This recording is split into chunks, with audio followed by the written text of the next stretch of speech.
জীবনে কোনোদিন 5 ওয়াক্ত নামাজ কাজা করেন নাই, আমার শাশুড়ি কোনোদিন তাহাজ্জুদের নামাজ কাজা করেন নাই। আল্লাহর কসম করে বলছি যে আমাদের বৌমা পরিচয় দিয়েছে আমাদের নিজের শাশুড়ি।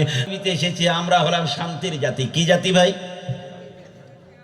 মুসলমান মানে কি? ইসলাম ধর্মের লোকের মানে কি? ইসলাম মানে কি? শান্তি। আল্লাহ বলছেন ওয়ালা তাখাফ ওয়ালা তাহজান, তোমাদের ভয় নাই, চিন্তা নাই। কাদের জন্য বলেন তো? হ্যাঁ, মুমিনদের জন্য তো, মুসলমানদের জন্য তো, না কি বলেন? কাদের জন্য? এটা বিধর্মীদের জন্য নয় তো, এই আয়াতটা কাদের জন্য? আমাদের জন্য তো। তাহলে ইসলাম মানে কি বলেন? শান্তি। আচ্ছা, ফিলিস্তিনের মুসলমানদের উপরে যে বোমাগুলি চলছে সেটা তো শান্তি না, কি বলেন? এই গরুকে কেন্দ্র করে 8 লাখের মতো বাচ্চাগুলোকে যেমন হত্যা করা হচ্ছে, এটা তো শান্তি না, কি বলেন? এই মুসলমানের ঘরে ঘরে রাত দিন মারামারি চলছে, এটা তো শান্তি না, কি বলেন?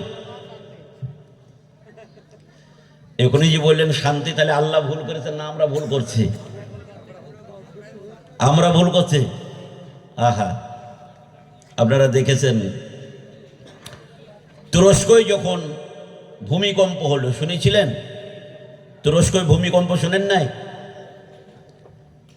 লক্ষেরও বেশি মানুষ মারা গেছে।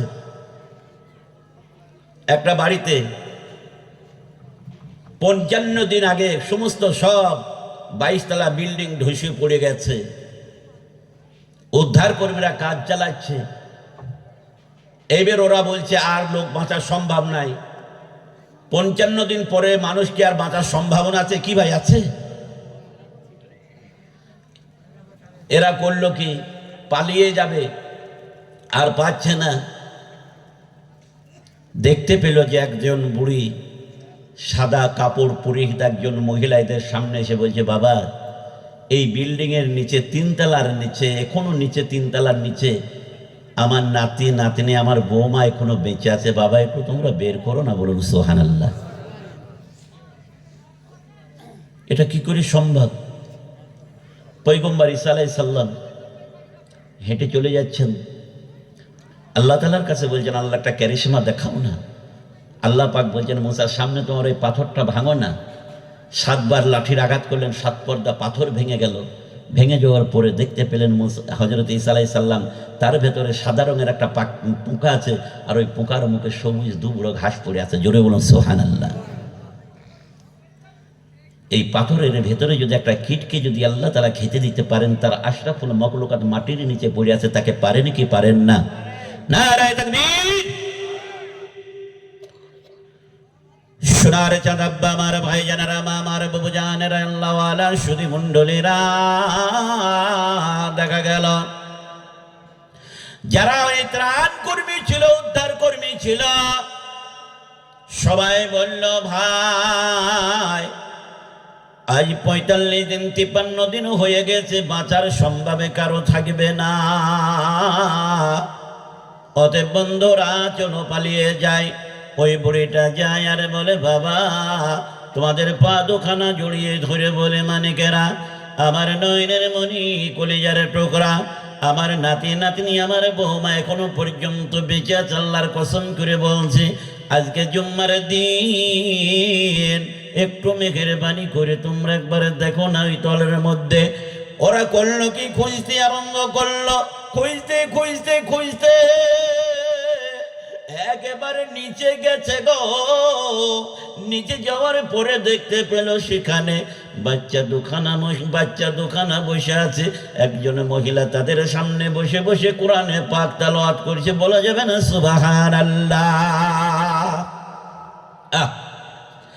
এরা কোরআন পাক তেলাওয়াত করে। যখন তাদের বের করা হলো, জিজ্ঞাসা করলো, আল্লাহর বান্দীরা গো, তোমরা বলো, এখানে তোমরা যে 53 দিন পর্যন্ত আছো, কিন্তু তোমাদের সামনে যেমন দেখতে পাচ্ছে টাটকা খাবার আছে, এ খাবার কে দিয়ে যায়? গরম দুধ কে তোমাদের পাঠিয়ে দেয়? একবার বলো না।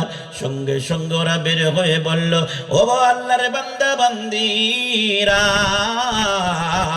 তোমরা কান খুলে শুনে নাও, আমাদের কাছে একজন সাদা কাপড় পরিহিত মহিলা খাবারে দিয়ে যায়, কিন্তু এত চেষ্টা করেছি বলছে তার মুখ আমরা দেখতে পাই নাই, সেই কারণেই তো তাকে চিনতে পারলাম না। প্রতিদিন কন্টিনিউ 5 ওয়াক্ত আজানের নামাজ আজান আমরা শুনতে পাই। এখানে নামাজ পড়ি আমার বাচ্চা মেয়েগুলা সবাই আল্লাহর ধ্যানে মশগুল হয়ে থাকে। আমরা মনে মনে চিন্তা করি, ইলাহি যদি তুমি আমাদের হায়াত দিয়ে থাকো, একদিন আমরা উদ্ধার পাবো, আমরা বেঁচে যাবো ইনশাআল্লাহ। আল্লাহর উপরে ভরসা করে নামাজে কোনোদিন কাজা করে নাই, 5 ওয়াক্ত নামাজে পড়েছি এই জায়গাতে। আল্লাহ সুবহানাহু ওয়া তাআলা এমনি সময় ওই যুবকদের বলল, গো যুবকেরা, তোমরা তো পালিয়ে যাওয়ার কথা, কিন্তু তোমরা কেমন করে এই জায়গায় আমাদের খবর পেলে বলো না। বলছে, আরে আল্লাহর বান্দেরা, আল্লাহর কসম করে বলছি আমরা এই জায়গা থেকে চলে যাওয়ার জন্য তৈরি হয়েছিলাম, কিন্তু আল্লাহর বান্দি একজন বুড়ি মা, সে বলল আমার বৌমার আমার নাতি নাতনি এখনো পর্যন্ত বেঁচে আছে। বলছে বৌমা বলেছে, বলল হ্যাঁ। বললো কেমন রঙের? বললো এইরকম দেখতে, মেয়েটা এরকম দেখতে, পা জড়িয়ে ধরে কান্না করেছিল, সাদা কাপড়ে পরেছিল। বললো ওই মেয়েটাই তো আমাদের খাবারে দিয়ে যেত। তবে ওগো আল্লাহর বান্দারা,